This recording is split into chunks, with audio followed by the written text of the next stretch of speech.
Hello, I'm Jere Kirkpatrick, and I'm teaching the fundamentals of metal shaping.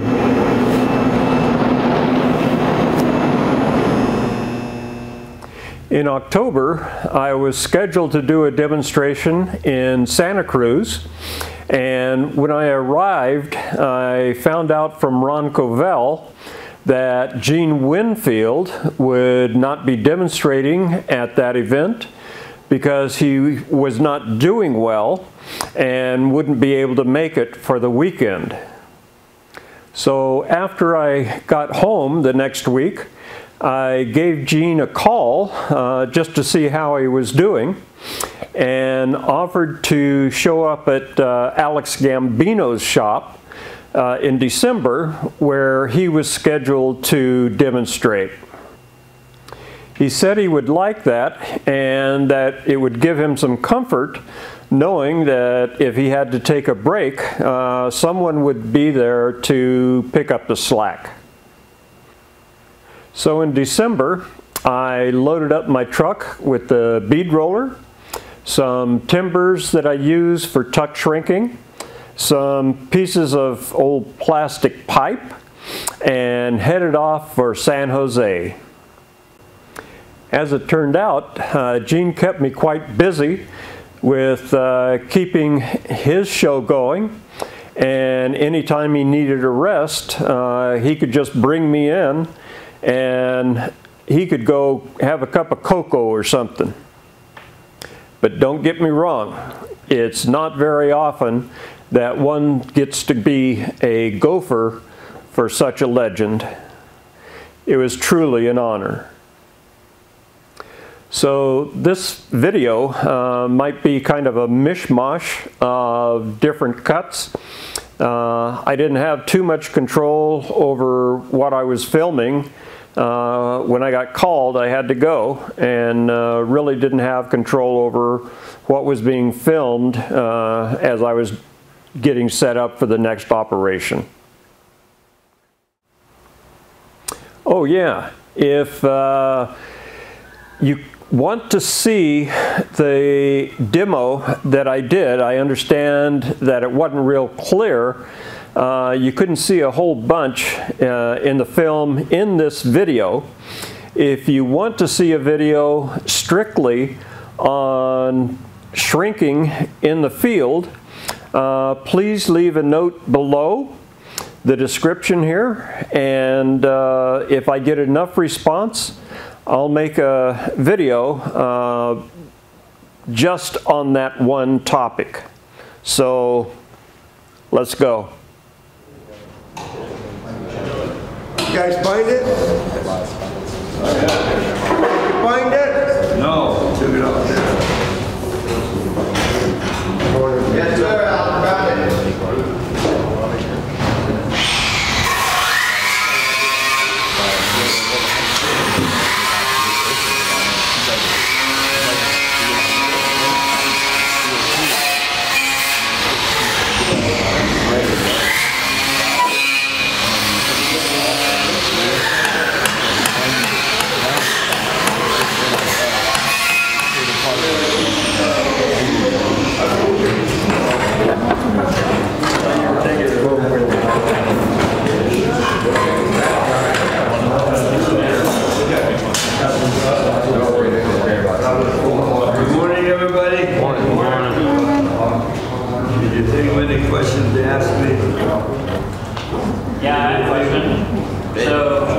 Say you put a bead on four sides of the panel.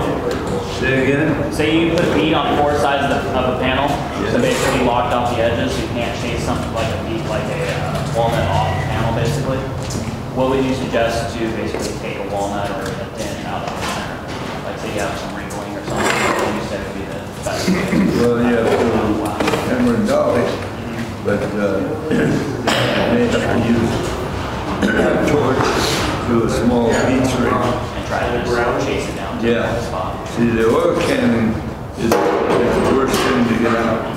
You know, when you have a panel that the stress is tied up, and then it's what we call an oil can, like the bottom of the old boom boom. Yeah, boom boom back and forth. That's the hardest thing in the world to get rid of. what I do usually is I usually try to stretch it, stretch a bump in it, and then shrink the bump back down out of it again. Yeah.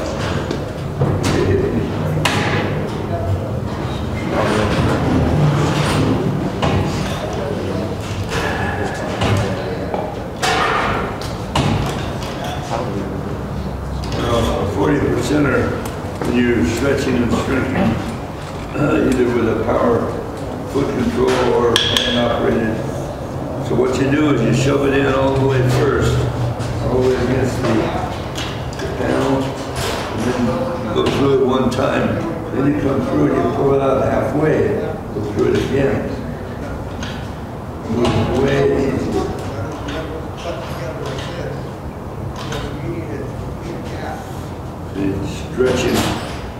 Stretching that edge brings it around. You can do a twist, you know, you can twist it whatever you want.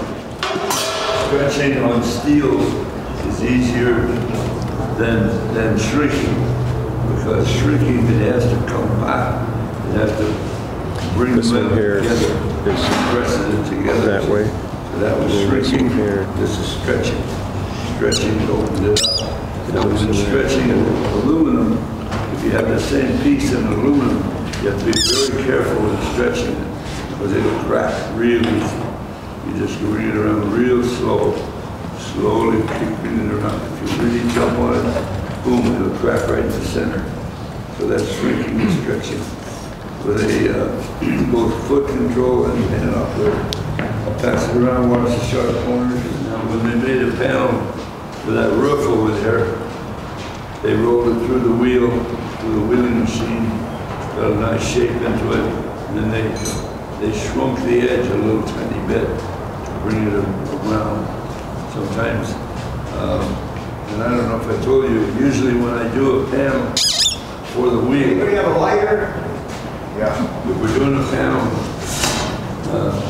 with the wheeling machine, I always leave 2 or 3 inches extra material. You know, it's very hard to roll right up to the edge of the wheel. So I always allow a little bit to trim off. See, not even this panel. This, one panel that we did, just had it here.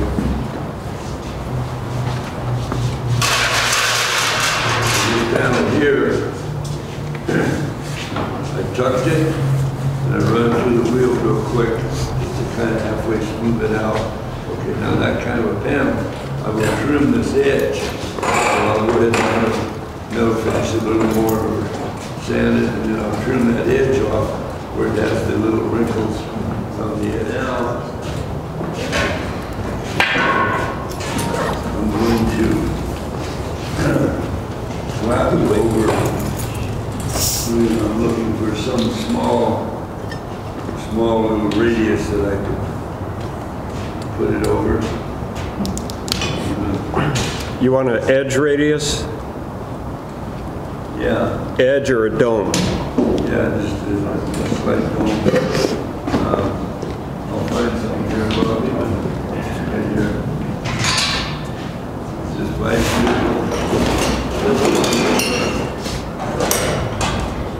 this will work. I don't want to kind of roll.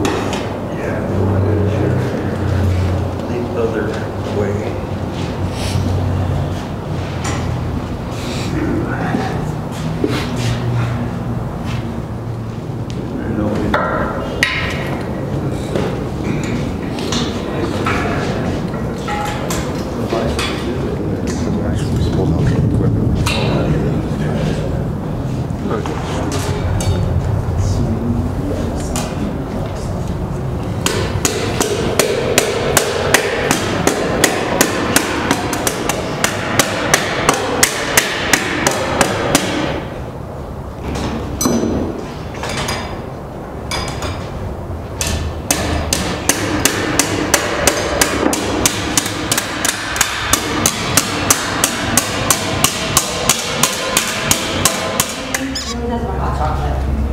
Hot chocolate.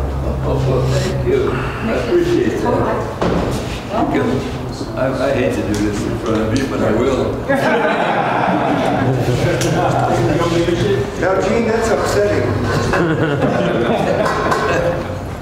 Upsetting? Are you upset now? Damn, it's hot too. Instead, trying to let it cool down for a bit. Now, Jerry wants to. Upset. When you want to flatten? Yeah. Okay, he wants to flatten this beautiful dome just to show you that he can. So we're going to do one or two things there, and then we might have time to do some more welding and leading on this piece here. Okay, Jerry? Okay, Gene. Hey, Jeff, what year is that? Okay, so Gene did this yesterday, and this is raised, so the material is stretched, and The guy is stretched. yeah, we're going to upset it. You're going to upset it? I love it. Okay, so say you want to put a 39 light, rear light, Ford. 39 Ford, thank you,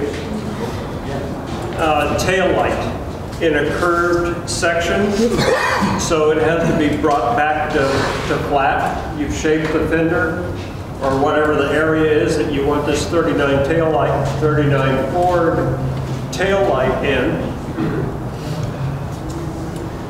and the material has been stretched. So in order to get a flat surface for that light to sit on, you're going to have to shrink that material. And shrinking in the field is difficult to do, okay? You don't have any way of gathering the material, and that's what I'm going to show you how to do. So we'll draw, do I want to circle? We'll make it.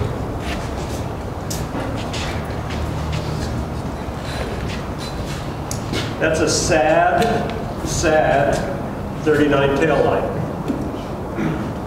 So, and I'm going to do it with they're called a donut dolly. There's a fellow on YouTube that has donut dollies, but I'm just using the same 4-inch that I used yesterday. Oh, gray. Pitch. Gray is schedule 80, and this is schedule 40 being white. Am I correct in that? Okay, so if you want a 3 or 4-inch adapter, what is this? Yeah. Adapter, then get the gray, don't get the white, because this wall thickness is thinner on the white. This would be thicker on the gray. Okay. So what I'm going to do is start setting this down. I want to figure that. So just over air, I'll get it supported. I'll go.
Instead of being a crown, it comes to that line and then comes flat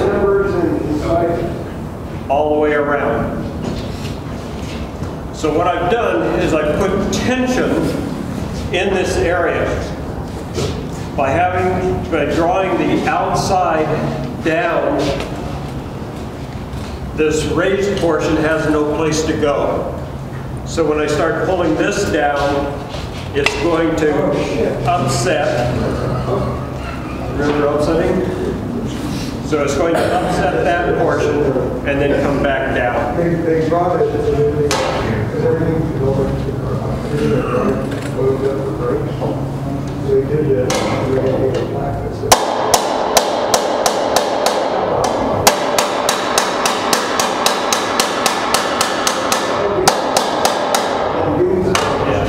they brought it and I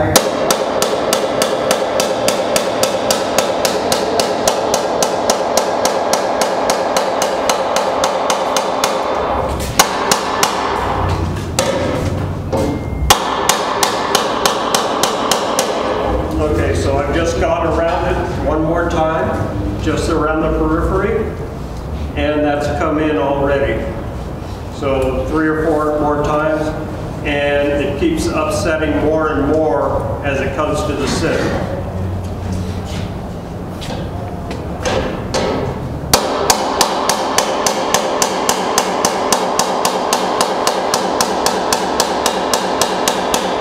Anybody want to come up and actually watch it come in?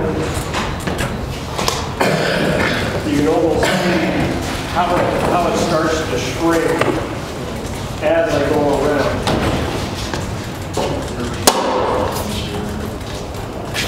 Control. I'm not using this.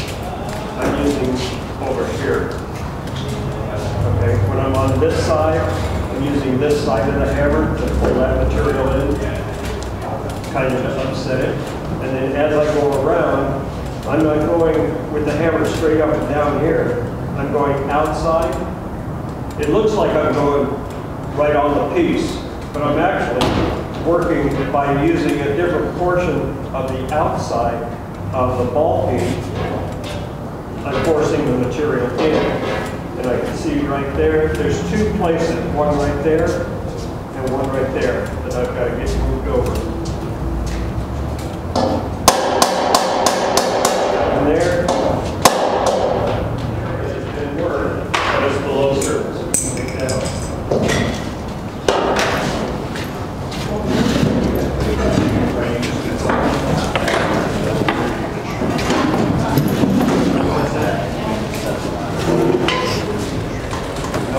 When I get done, I don't know if it'll happen with this one, but if I took more time and like that, I'm just real happy with that. This is a tight spot. Crazy. That was kind of stretch, but I can work this back in just with this and fill that area there. As it hits the ground, it shocks right. Huh. Never seen one of those. See, I'm below surface here, so I'm going to turn it over. Who's not watching anymore? Just so it doesn't bounce around. And then I'm just using a dash, and I can work around.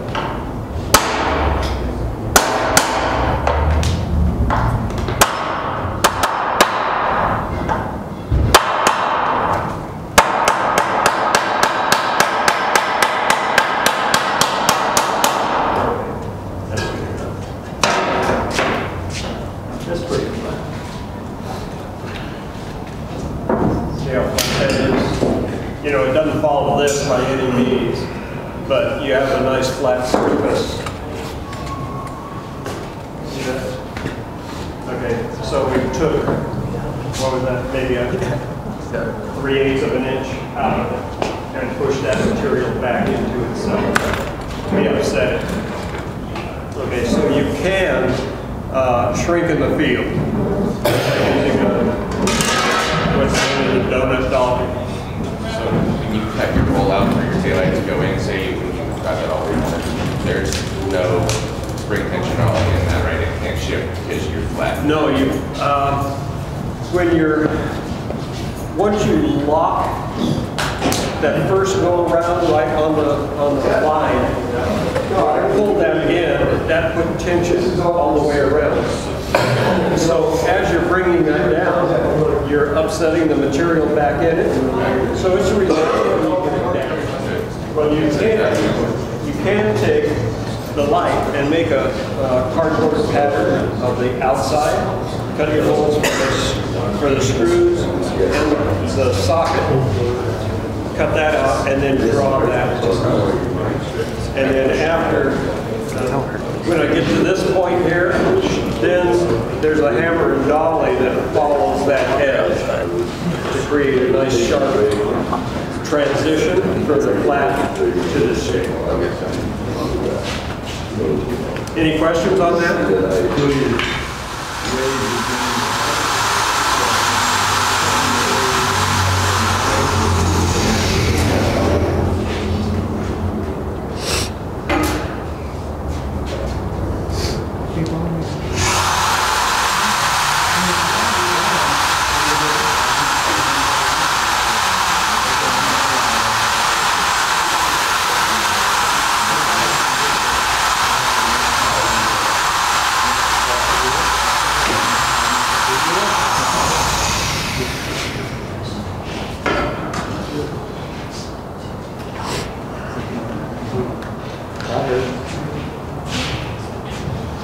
A pattern, a cross pattern. You checkerboards. If you put lines on there, of course you can do it precision, equal spacing, all that across, no problem. Is that the make wrinkles yet? Can you hold that up so I can move it back and forth? Right, but you're wheel on there. Cool. Okay, thank you. Pass it around. Any questions so far? So there you have a weekend with Gene and me. I hope you enjoyed it. Thank you very much for watching.